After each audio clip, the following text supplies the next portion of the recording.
Leo showed up suddenly after being missing for 8 years, with a pregnant woman in tow. He looked at me casually and said, "Amy, let's get a divorce." He didn't know that 3 years ago, the court declared him legally dead. His father had passed away, and left all his assets to my daughter, Cindy. As her guardian, I managed the company. I had remarried. When I saw him at my door, I stood there stunned for a whole minute. Leo, missing for 8 years, had his back to me, seemingly fiddling with the door lock. The woman with him, who was visibly pregnant, saw me and quickly tugged on his sleeve. Leo turned his head and asked her something with a smile. She whispered a reminder, and then Leo turned around. The moment he saw me, the warm look in his eyes turned cold. We didn't say a word. The atmosphere was tense and oppressive. Leo was the first to speak, and to my surprise, it was with a questioning tone.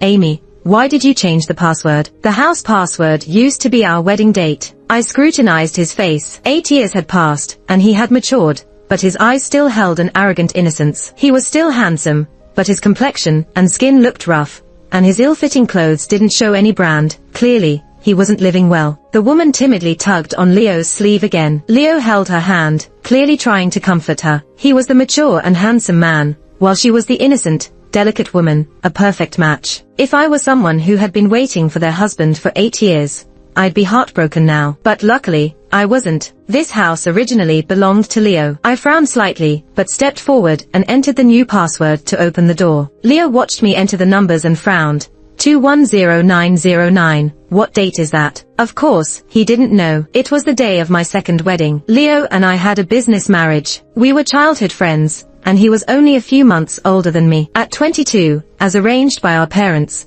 we got our marriage certificate and held a grand wedding. A year later, I was pregnant, but before the baby was born, Leo went missing. Walking into our marital home 8 years later, Leo seemed momentarily dazed. When he saw the inside of the house, he immediately frowned. "Why is it so messy? Not even a maid around." "Amy, is this how you manage the house when I'm not here? Where's the kid? He should be out of school by now. Why aren't you picking him up?" His presumptuous tone made me laugh. The woman seemed very interested in the house, rushing inside to check it out, moving around as if she owned the place. "Mr. Leo," I said lazily, standing at the door, "do you even know if your child is a boy or a girl?" He looked at the woman, his expression softening. "Boy or girl, I like them both." I almost laughed in anger. "I mean our child." He was momentarily at a loss, then said righteously, "You can afford to raise 2 kids. Why are you still angry with me? Sarah naturally loves kids and will take good care of him, unlike you. Always so profit-driven and cold-hearted." I laughed out loud. "Do you know, legally speaking, you're already dead." Leo's face changed. "Amy,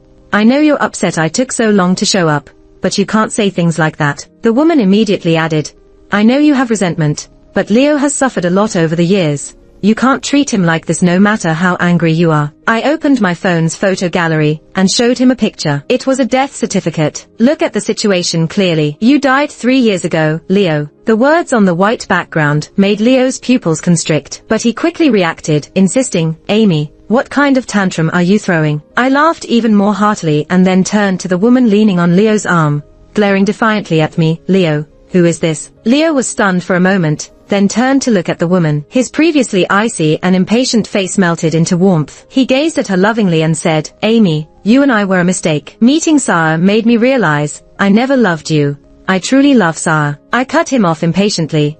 "I was just asking for her name." The woman spoke softly. "I'm Sarah." I nodded. "Are you pregnant?" Sarah's eyes immediately started to well up. "I know it's hard for you to accept that Leo and I are having a baby, but Leo and I are truly in love. Amy, the one not loved is the mistress.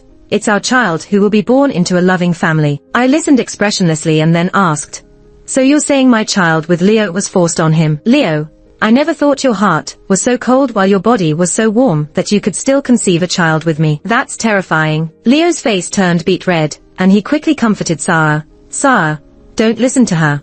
I didn't know what love was until I met you. Sarah, I only love you. Everything I have belongs to you and our child. Trust me." Sarah collapsed into Leo's arms, sobbing uncontrollably. They clung to each other, as if the world only held the two of them. As the unwanted third wheel, I let out an untimely laugh. Leo glared at me and demanded, "Amy, Sarah's pregnant and crying like this, and you can still laugh?" I looked surprised. Why shouldn't I laugh? It's not like I got Sarah pregnant. "Oh, right." I turned to look at Sarah and said sincerely, "Miss Sarah, I honestly suggest you keep a close watch on Leo. When I was 8 months pregnant, Leo just disappeared. I thought he was dead, and 8 years later, he shows up. I'm really curious. Does he think he's a rooster, leaving seats and then moving on to the next? Sarah instinctively looked at Leo, who quickly explained to her, don't believe her. Then he turned to glare at me, shouting, Amy, you wicked woman. You just can't stand seeing me and Sarah happy, can you? I leaned against the door frame. Of course, which wife can watch her husband parade around with his mistress right in front of her? Leo yelled, Amy,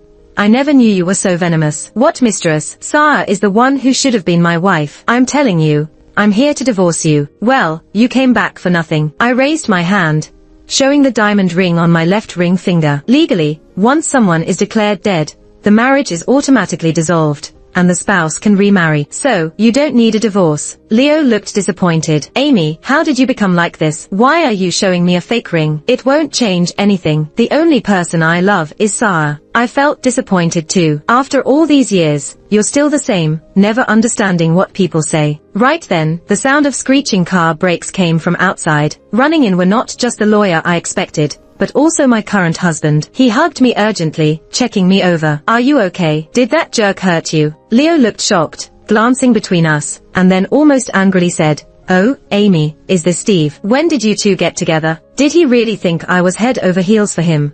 To the point of waiting for him all these years. Show some respect. We're legally married. Steve hugged me tighter, holding my hand up. Our rings matched exactly. Leo looked devastated. With red eyes, he muttered, No way. How could you be so heartless? Suddenly, he remembered something and anxiously asked, What about my son? Amy, you didn't give my son his last name, did you? I sneered. What are you thinking? Leo sighed in relief. I continued, Of course. Our child has my last name. Leo was stunned. Sarah timidly said, Amy, how could you be so inconsiderate? Giving the child your last name makes Leo lose face. I laughed. Why should the child I gave birth to have Leo's last name? Sarah retorted, That's not right. Leo's a man. Without him, you couldn't have had a child. I scoffed. There are tons of men in this world.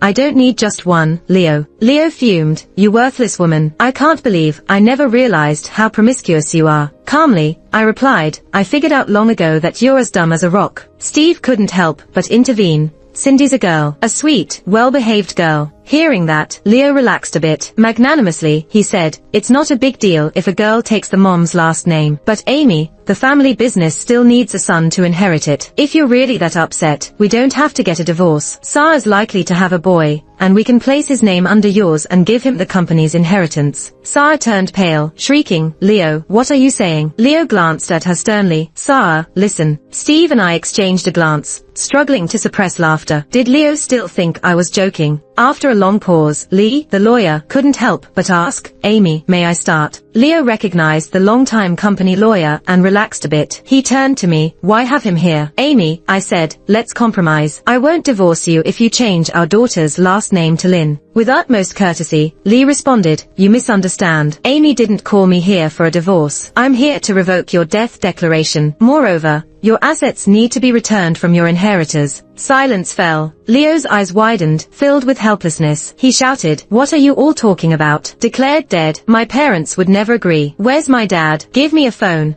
I need to call him. Lee remained courteous. Your father passed away 3 years ago. After Leo disappeared, I immediately reported it to the police. That morning, he went to work as usual. When his assistant called me, I found out he never made it to the office. His assistant and I searched everywhere he could have possibly gone, and asked all his relatives and friends, but found no trace of him. When Leo went missing, my first thought was kidnapping. His parents and I waited anxiously for a ransom call that never came. In the end, we decided to go to the police. They checked all the security footage near our home. Once Leo left our gated community, he never appeared on any other cameras. It was like he vanished into thin air. A month after he went missing, we offered a reward. The huge bounty drew a lot of attention, and even trended online multiple times. But still, we got no useful leads. Back then, I was 8 months pregnant, but still working. After this happened, Leo's parents insisted I stop. They were ready for the worst and started looking forward to what could be their only grandchild. Leo's father, who was semi-retired, returned to the company to take back control and handle Leo's work. I never considered abortion. At 8 months, it wasn't even possible. Given the relationship between our families, having a child as a link wasn't a bad thing. More importantly, I was also looking forward to the child. Not just their company needed an heir, but so did we. Since the day we married, it was predetermined that our child would inherit everything from both families. Eventually, I gave birth to a daughter. They no longer cared if it was a boy or a girl, and named her Cindy as they looked lovingly at her tender little face. I didn't object at that time. Leo broke down. He pulled the lawyer to his father's grave and cried his heart out. We followed behind. Leo's mother rushed over upon hearing the news and stood not far away, her eyes red. Mom, Leo, seemingly realizing his deep regret, clung to his mother's leg and cried bitterly. Sarah looked at the mother and son, visibly uneasy. Steve and I stood at the back, holding hands. Steve whispered to me, Cindy wanted to come see her biological father, but I didn't agree. I smiled, jealous. Steve glared at me in defiance. I just didn't want to scare her. Leo used to be like a madman. I shot him a look, saying nothing. After the mother and son had cried their hearts out, Leo's mother grabbed Leo's collar, tears streaming down her face, and questioned him. So, where have you been for all these years? Leo's crying ceased. Feeling it was hard to explain, he said, Mom, don't ask. Of course, I'll ask. Leo's mother, overcome with emotion, pulled Leo up from the ground. You vanished for 8 years. 8 years. You don't look like you had an accident. Why didn't you send us any message? If it wasn't for your dad's unwillingness to let Amy wait in vain, she'd be heartbroken to see you bringing a pregnant woman back now. Leo weakly argued, but she remarried. She wasn't really waiting for me. His mother slapped him. Lee whispered to me, the assets are ready to be returned to Leo at any time. I nodded. I've always prepared for the possibility of Leo's return. I managed his assets separately, and they've doubled in 8 years. His assets have a part that belongs to my daughter, so it's necessary to handle this properly. Leo's mother, shaking with rage, shouted, what right do you have to say that? She took care of us and raised your child alone for 8 years. And you didn't even show up at your father's funeral. It was Amy who arranged everything. Where the hell were you? Leo stammered, and Sarah finally couldn't hold back. She rushed forward, knelt before Leo's mother, and bowed deeply. I'm sorry, she sobbed. Leo actually took me abroad. Finally, I pieced together the truth about Leo's disappearance from their disjointed words. 8 years ago, when I was pregnant, Leo met Sarah and was deeply impressed by her kindness and frailty. They quickly got involved with each other. Leo knew that no one would agree if he wanted a divorce. Conveniently, his company was facing difficulties,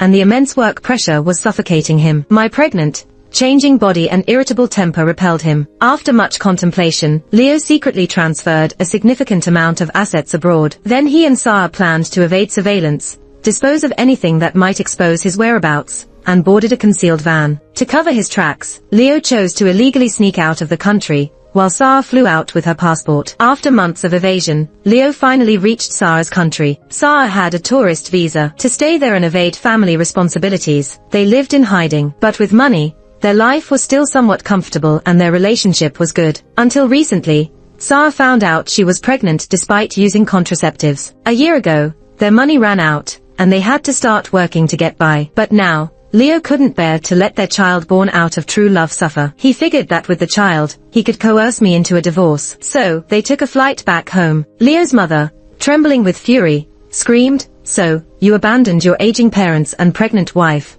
because of this woman and your so-called stress. You unfilial scum. Leo couldn't lift his head, weakly arguing, Amy gave birth to a girl anyway, it's useless. Mom, Sarah is definitely having a boy. I'll marry Sarah and have the child. I'll go back to the company.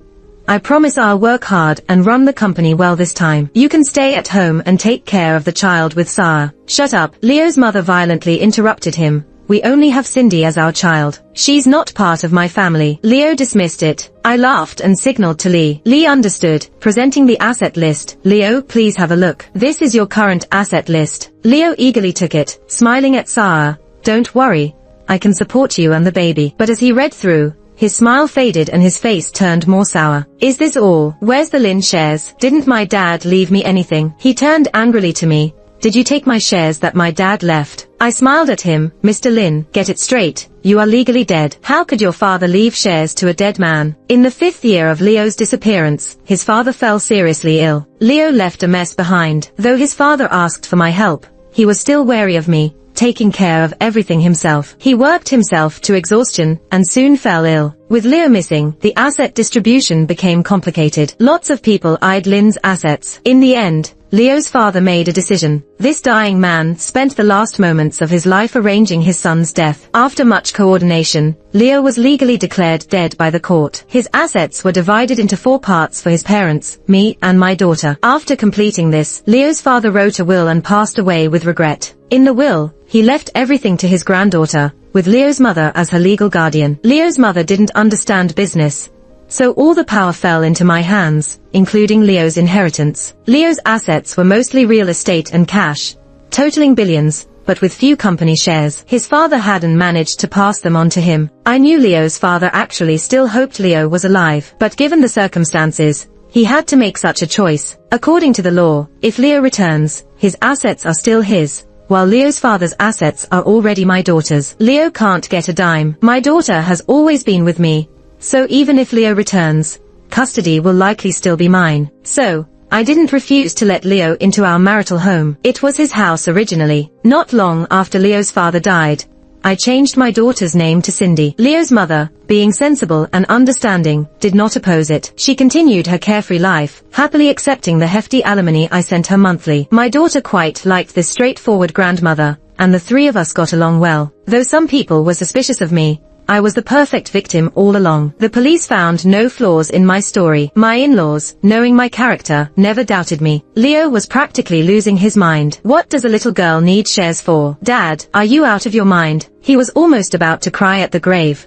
but Leo's mother stopped him coldly. He's dead. What are you pretending for? Mom, I didn't know Dad died. I really didn't know. So what if you knew? Would you come back from miles away to fight for an inheritance? Leo's mother scoffed. If she had any pity for her son before, she withdrew all her feelings once she learned the truth about his disappearance. Leo, with red eyes, looked at his mother pleadingly. Mom, I'm your son. Can't you show any pity? Leo's mother laughed. Leo's eyes lit up, but she continued. You know whether you care about your dad or his money. When you left, your father and I were already 60 years old, with little time left. You dumped everything on us and left without a care. You didn't care whether we lived or died. Why should we care about you? As a son, you're unfilial. As a husband, you're heartless and ruthless. As a father, you're utterly inhuman. Leo's mother looked at him with disgust. I only regret giving birth to someone like you. Leo was struck by lightning. Sarah cried and kowtowed. Auntie, you can't say that about Leo. It's all my fault. All my fault. Lee, who had been quietly listening, whispered in my ear. Leo might be guilty of bigamy, illegal immigration, and money laundering. But, you don't really want him jailed, right? I nodded. Not enough evidence yet. Take your time collecting it. First, let's revoke his death declaration, and help these 2 star-crossed lovers get married.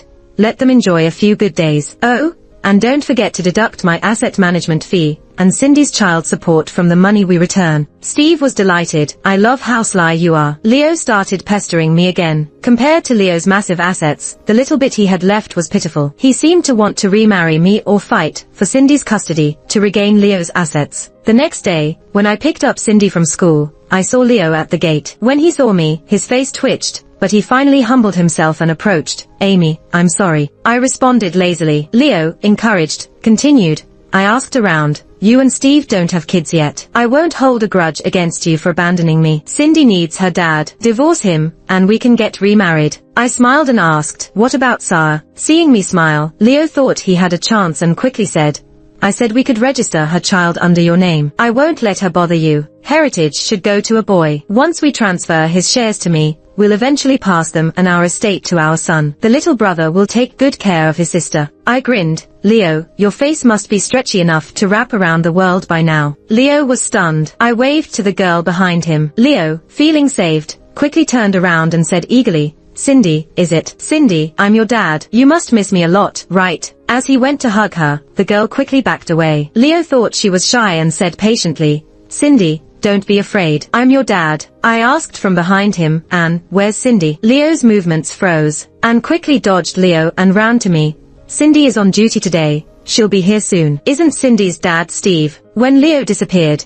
Anne was only a few months old and naturally didn't recognize him. To her memory, Cindy got a dad when she was 5. Leo forced a smile and asked, Amy, this is, don't call me that, I said without looking up, stuffing a bill into Anne's hand. Anne, did this bad uncle scare you? Go buy yourself a treat to get over it. and we'll go home when Cindy comes out. Cindy and Ann were classmates, and my cousins and I took turns picking them up for convenience. As I had things to do in the morning, my cousin dropped them off, but it was my turn to pick them up in the evening. Leo murmured, "Sorry, I haven't met Cindy."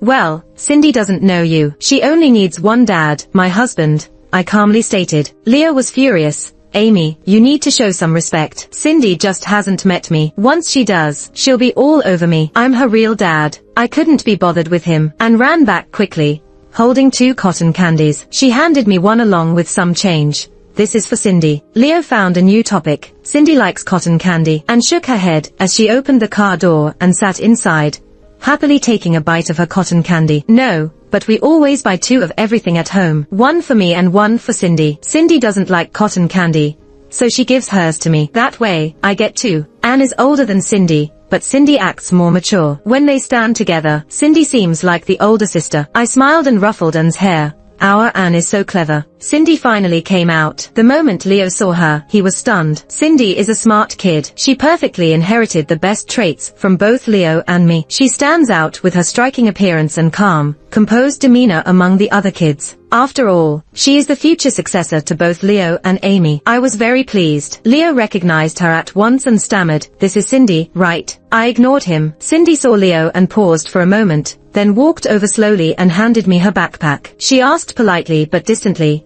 "Are you my biological father?" Leo was so nervous he didn't know where to put his hands. Do you know about me?" Cindy replied politely. Seeing is believing. Leo's face lit up, only to hear Cindy continue, "But seeing you is worse than not seeing you." Leo was immediately flustered. "Did your mom tell you something?" "Cindy, don't just listen to your mom. You don't know all the..." Cindy interrupted. "I heard you want my mom to give you and another woman's child my company and her company too." Cindy spoke calmly and smiled at Leo as she finished. Under her clear and pure gaze, Leo seemed to realize his guilt. He quickly said, "Girls should be pampered. I just want to make your life easier. Leave the tough, dirty jobs to your brother." Cindy tilted her head. "I don't want to manage the company. We can hire professional managers. We can find people to help. Why should I give my stuff to an outsider?" Leo feebly argued. "How is your brother an outsider?" Cindy answered firmly, "Because I don't want to acknowledge you." Leo was completely dumbfounded. Cindy smiled and said, "I'm ashamed to have your blood in my veins." I had only heard about it before, and I didn't completely believe it. "Seeing you today, my biological father is indeed a stupid, shameless person." She opened the car door and got in, saying, "Let's go, Mom." After a moment of silence, she turned back in confusion. Anne and I were each holding a cotton candy, laughing so hard we nearly passed out. Anne suddenly realized something and screamed, "Auntie, why did you eat Cindy's cotton candy?" A few months later, I received an invitation to Leo and Sarah's wedding. Leo realized there was no hope of reconciling, nor could he win custody of Cindy. In the end, he and Sarah tied the knot. Of course, I didn't go. What kind of people are they to deserve Amy's presence? I heard the wedding was simple. Sarah, an orphan with no family, and Leo's mother refused to attend. Leo had been gone for 8 years. The company was already in my pocket. Though Leo had some assets, he'd been kicked out of our social circle. People who got the invite, knowing his true story, felt disgusted. I heard in the end, they barely filled one table of guests. It was the emptiest wedding the host had ever seen, and his smile was forced. Leo exchanged rings with Sarah with a sullen face. He started trying to get a position in the company, but after 8 years, things had changed. No one would back him. He begged his mother, who kicked him out. He came to me,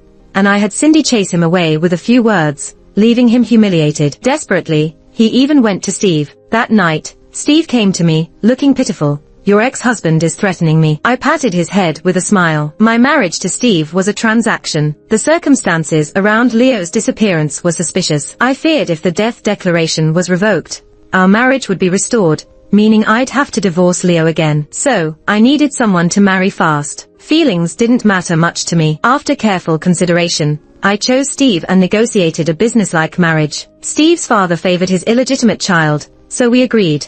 I'd help Steve gain power, and he'd play the role of my husband. I wouldn't have a second kid, or tolerate infidelity. If Steve wanted a child, he'd have to wait 10 years. After 10 years, if Leo hadn't returned, we'd divorce. Steve, being smart, knew there'd be gossip marrying a woman with a kid, but he didn't care and agreed readily. Yet, he still developed inappropriate hopes. A few days later, while at work, I got a call from Anne at the front desk. "Amy, a pregnant woman is kneeling at the company entrance asking to see you. I asked her in, but she refused. Now there's a big crowd. I chuckled. Leo really sent Sarah out. How many online channels and gossip sites would feast on this? But seriously, are they fit to face me? Call the police. Report her for extortion. Handle it well, and I'll give you a bonus from my account at the end of the month. Anne's voice filled with excitement. Got it. Thanks, Amy. A few hours later, my assistant brought Anne to my office. It was Anne's first time reporting directly to me, and she was so excited, she could barely contain herself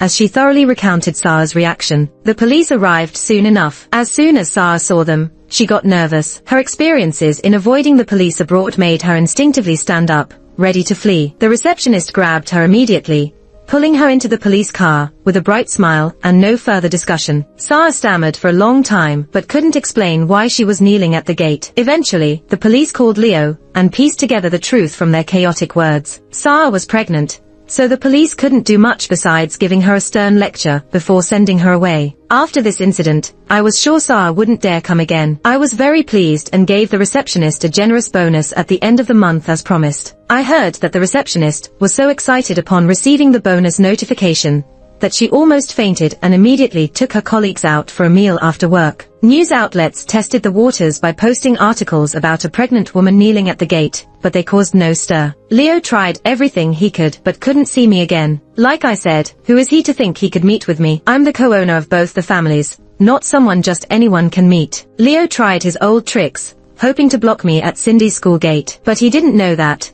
because of my busy work schedule, Steve was the one picking the kids up from school. Steve and Leo almost got into a fight. Cindy ended up scolding them both, and Leo never dared to come back again. Hearing this from Steve, I laughed and showered my precious daughter with kisses. Cindy only shows her childish side around me. She hugged my neck tightly, calling out to me affectionately. Steve watched us with a warm smile. Later, I found out that Sarah had given birth to an unusually fair-skinned mixed-race baby. Leo was beside himself with rage. Seeing the baby, Sarah was also shocked. Under Leo's questioning, she admitted that she had been involved with her boss while abroad, but believed it was during her safe period. Leo nearly strangled the baby, but Leo's mother walked into the hospital room just in time to stop him with a sharp rebuke. Leo, teary-eyed, cried to his mother, "Mom, I was wrong. This woman is a bitch. I want a divorce." Leo's mother looked at him mockingly. "Leo, isn't this the son you were obsessed with?" Leo was nearly at his breaking point. "No, he's not my child. My child is only Cindy." With calm, Leo's mother said,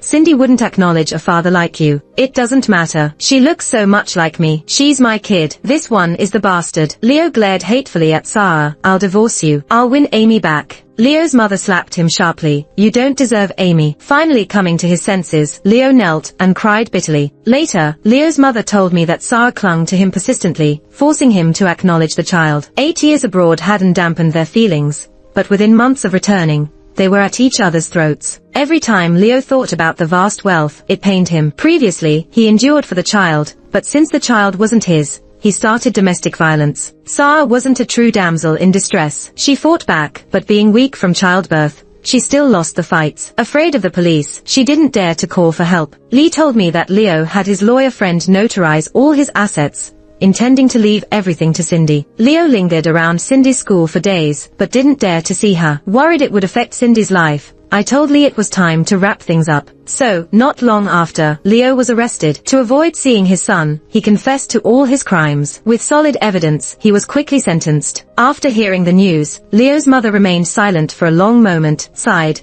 and continued to tease Cindy. Cindy called her granny sweetly, smiling brightly. With Leo out of the picture, I was in a good mood and invited Steve for a meal. "Let's pick a time to get the divorce certificate," I said, not even looking up as I picked up my chopsticks. This marriage no longer needed to exist. Steve was stunned. He dropped his head, seeming somewhat desolate. Finally, he said softly, "Okay." I knew he genuinely cared for me, but I didn't care. Without any financial entanglements, we quickly divorced, but kept it private. Cindy knew, but had no special reaction. She truly was much like me. A few days later, I saw a familiar figure by my car. Steve looked at me cautiously, trying to appear nonchalant as he smiled. "Amy, can I take you out to dinner?"